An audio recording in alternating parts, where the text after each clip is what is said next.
Okay, try this again. So I screwed up within the first 10 seconds. Anyway, we're going to keep going on about trade and looking at I'm looking to do, first I'm going to go through the math part of and the graphical part of comparative advantage. I've added a video by Crash Course, and it is looking at comparative advantage and the production possibility frontier, which kind of broke down, but they, of course, do a better job doing that whole thing. So that video is intended to give you information on why it is beneficial to trade. And then you'll see there's a worksheet that talks about the barriers to trade. And of course, everything is much more complex than the simple models that you see in textbooks and on the internet and all that kind of stuff. But anyway, this kind of cool thing is the trade going all around the world. I thought that was kind of neat. Anyway, I'm going to go into, like I said, the models and the math that is behind these concepts. Simple as I can make it, I guess. So first of all, is there ever a chance where there isn't a benefit to trade? Well, yes. There is no benefit to trade when the production possibility frontiers are the same, meaning the slope is the same. So the slope of A and B here would be the same. That means that either side, it doesn't have any advantage for one to trade anything of the other one because they give up the same amount. Their opportunity cost to produce one thing over the other is exactly the same as the other country. So we'll look at another example where we have two countries, country A and country B, and they have different production possibility frontiers. So as you can see, right, country A can produce a maximum of 100 barrels of oil if they produced only oil, whereas country B can produce 50 if they produce nothing. 50 if they produce nothing else but oil. And country A can produce 25 bushels of corn versus 100 bushels for country B. So countries are not going to choose, one extreme or the other. They're going to, at some point, they're going to choose a package of goods that best suits their markets. So let's just represent it by C. So here, country A produces 60 barrels of oil and 10 bushels of corn. Country B produces 20 barrels of oil and 60 bushels of corn. Okay, now taking those numbers, we get that the world supply for each of those, if you combine the two, the world gets 80 barrels of oil and 70 bushels of corn. Okay, so how do we figure out the opportunity cost, the comparative advantage here? We take the slopes of both the lines. So for country A, the slope of the line is 1/4, right? Which means that for every barrel of oil, it costs them 4 bushels of corn, or the other way around, for every bushel of corn, or for every 4 barrels of oil, they get 1 bushel of corn. Okay, so that's this. This is so the oil is in terms of price per bushel of corn, and the corn is per bushel of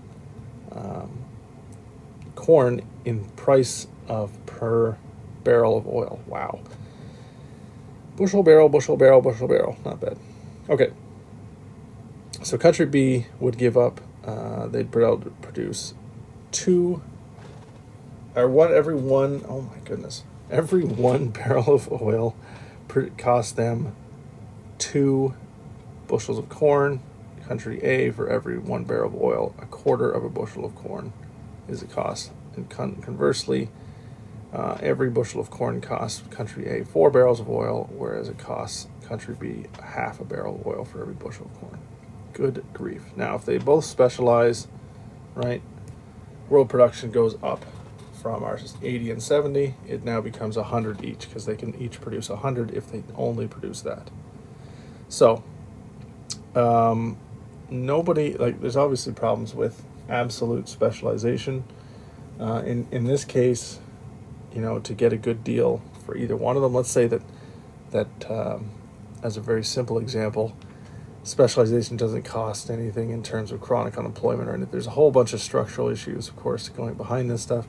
But let's just say it's possible, and there's no downside to it. Country A would have to be able to acquire, would have to be able to trade their oil for something that's at least getting them 4 bushels of corn per barrel of oil. If they can get more than that, right, if their ratio is going to be, it's better than that, then they're going to benefit. Same in terms of the return for country B. If they can trade 2 bushels of corn for 1 barrel of oil, they're the same off, so they can get a better deal than that, they would be better off with trade. So looking at what does it look like graphically when trade happens, is what it does is it pushes countries outside, right? This is all, any place in here is where they could produce. Now if they trade, so let's say they produce at that, this is country A, they produce at C, which was up top, where they had 60 barrels of oil and 10 bushels of corn. If they give up 20 barrels of oil and trade them to country B for 20 bushels of corn, which benefits both countries, right? They're going to end up way out here at a point where they're getting, for 40 barrels of oil, they are getting 30 bushels of corn, right? So their production, that's what their production ends up being. Even though domestically they can't do that, they can have that trade-off, which is a much better ratio, right? For 40 over 30 is, for 4 over 3 is way better than what they had of 4 over 1. So they would benefit from that trade. Okay, so that's graphically what we're looking at in terms of how that makes sense for each country to want to trade. They have to have a benefit of that is better than what they could do domestically without trading. One thing I forgot to mention, this is, so to do these models and everything, this is based on, how much 100 workers or work hours or whatever you want to say, 100 workers are able to produce this in country A and country B. So you have to have a basis of a frame of energy or hours or time, something like that, to build these graphs, right? Because you have to know the input it takes to make this stuff, and then you can figure out these different determinations. Okay, so I'm going to leave you with 2 examples that you can work with and see if you can figure out. So the one example is with Brazil, Canada, and the goods are going to be bananas in tons and steel, also in tons. Okay, so Brazil can produce 10,000 and 1,000 tons of steel, whereas Canada can produce 12,000 and they can produce 6,000 tons of steel. Okay, so trying to figure out, so this is again, we're just saying this is production over whatever time, whatever work hours, whatever, but that's your first one. Okay, so you're going to try and do the same thing I did above for this, figuring out what the advantage is, what the numbers mean, and how they can come to, if there's an advantage to trade, and what the threshold would be. So here's another one.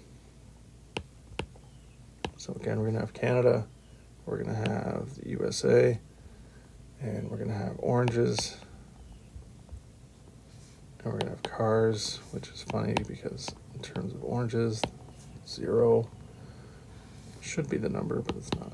So 1,000 tons of oranges, whereas the US can produce 2,000, and cars Canada can produce 2 million versus the US 5 million.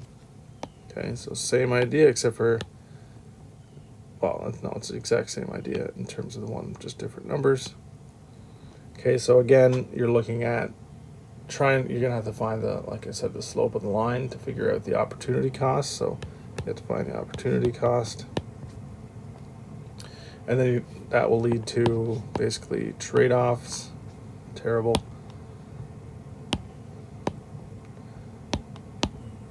Oh, stop it. Trade-off. So when is it going to be beneficial to trade? What is the threshold there? Okay. And try and figure out again. So figure out what the opportunity cost for each loan is. You can draw it graphically. That would be good as well. Put them on graphs. Do these two examples, just again to make sure you get the concept of this in terms of building models. Okay, so building models. You don't need to know what the optimal trade point is or anything like that. It just, at the end of the day, should these countries trade with each other in these two instances? That's what you're looking up. Not looking up. That's what you're figuring out. So you've got that. So that can be portfolio submission, and then we've got the oh my goodness, I was trying to write too quickly. The barriers to trade. Okay, so there's a sheet, as I said, that I've got the handout there, and it's got examples, different things like tariffs, quotas, IP tax, export subsidies, domestic subsidies. Oh, there's 7 different categories, and they give you examples. I put examples in there. I've updated some of them. What I want you to do, and what the chart is for, is to put your answer in. How is that particular barrier to trade? So, for instance, a tariff. How is it going to impact one of the things listed there? So how is it going to impact aggregate supply or aggregate demand? So remember that the word aggregate is just the total of, or the combination of, all supply and demand in the country. And then you're going to explain the impact on GDP, unemployment, something. So you don't need to do all of those indicators. It just needs to be one economic indicator, like GDP, like unemployment. So how is trading with those tariffs involved? How is that going to affect the supply and demand in the economy? And then what impact does that effect on supply and demand have on either GDP or unemployment or something along those lines? Okay, and we'll have a do we want, yeah, let's put a submission folder for that bad boy. That does say submission. Okay, and that is it for now.